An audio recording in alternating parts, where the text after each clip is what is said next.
ছুটির দিন শুক্রবার বেলা 12টার পরই ভূমিকম্পে কেঁপে ওঠে রাজধানী সহ দেশের বিভিন্ন স্থান।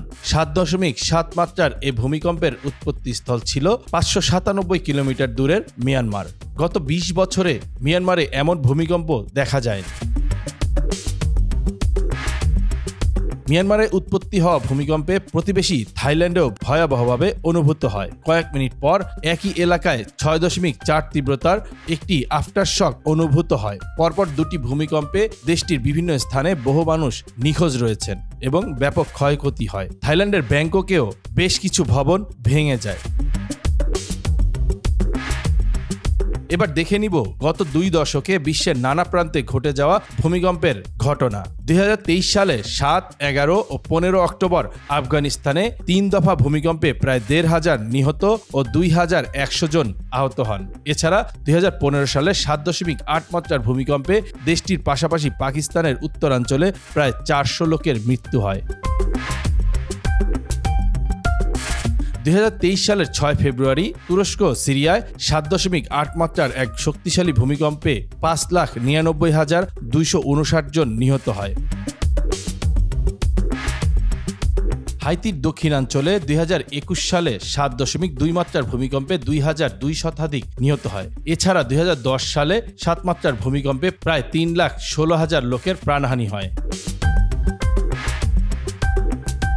2018 সালে ইন্দোনেশিয়ার সুলাওয়েসি দ্বীপে 7.5 মাত্রার ভূমিকম্পের কারণে 1.5 মিটার সুনামি হয়। এতে 4,003 শতাধিক নিহত হয়। 2004 সালে সুমাত্রায় 9.15 মাত্রার ভূমিকম্পের প্রভাবে সুনামি হয়, যা ইন্দোনেশিয়া, থাইল্যান্ড, ভারত, শ্রীলঙ্কা ও এই অঞ্চলের আরও একাধিক দেশে আঘাত হানে। এতে অনেক গ্রাম ও পর্যটন দ্বীপ ধ্বংস হয়ে যায় এবং প্রায় 2,30,000 নিহত ও নিখোঁজ হন। ইরানে 2017 সালে 7.3 মাত্রার ভূমিকম্পে 4 শতাধিক লোক মারা যায়। 2017 সালে মেক্সিকোতে 7.1 মাত্রার ভূমিকম্পে অন্তত 369 জন মারা যান।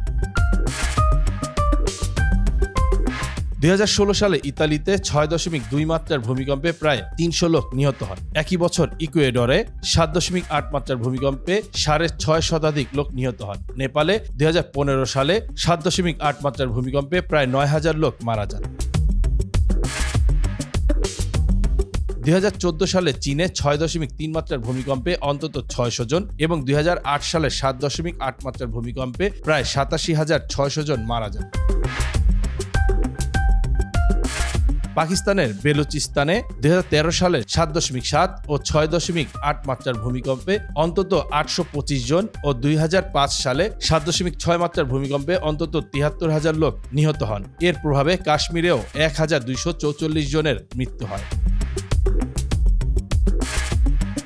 ইরানে 2012 সালে 6.4 ও 6.3 মাত্রার দুটি শক্তিশালী ভূমিকম্পে অন্তত 300 জন এবং 2003 সালে 6.6 মাত্রার একটি ভূমিকম্পে প্রায় 31,000 লোকের মৃত্যু হয়। জাপানের উত্তর পূর্বাঞ্চলে 2011 সালের 11 মার্চ 9 মাত্রার ভূমিকম্প ও সুনামিতে প্রায় 15,690 জন নিহত হন। 2011 সালে নিউজিল্যান্ডে 6.3 মাত্রার ভূমিকম্পে অন্তত 180 জন নিহত হন। আর চিলিতে 2010 সালে 8.8 মাত্রার ভূমিকম্প ও পরবর্তী সুনামির ফলে 5 শতাধিক লোকের মৃত্যু হয়। বাংলা খবর 52 নিউজ ডেস্ক।